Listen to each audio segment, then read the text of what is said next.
Kalisaan. Timaho with the steal. Takbo mga nakaputi. Basibas. Pasaol posting up. Patrick Sleep. Alvin Pasaol. That's the Pasaol I know.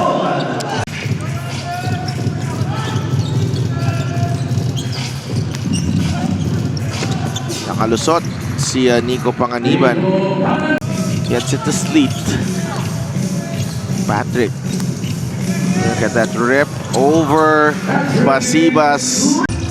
Yung laki nung stride no, ni Patrick Sleep. Just one dribble at the rim already. Nice finish.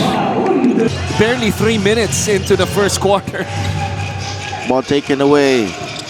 Reggie Boy Basibas. Good pass. Timaho fires and hits on the team. Not true, but he's had a couple BPGs already. Kung di ko nagkakamali, total of 2. You know, especially in this stretch sa 8-game winning streak nila. And what's important for San Juan is that they get the business, or they get the job done. Alforque, nice jumper. And Royce Alforque. Basibas on the move, blocked by Andres Ramos. Out due to an ankle injury. JR Alabanza is injured as well. Jordan Santa Ana had prior commitments. Nonetheless, next man up mentality, sabi nga nila. Back to you guys. Big man has been added into the roster as well. Coming from Jensen. That was a trade, right? Yes. Yeah. Ano mo? What do you mean?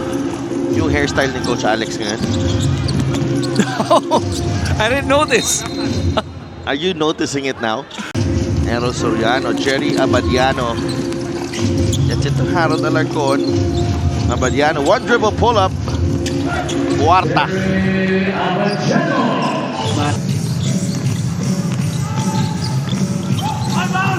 I just know, it must be wala masyadong adjustment. Pag ano, alam niya yung kung paano ilalabanan kung mabara yung move na yun. Sa Harold Alarcon.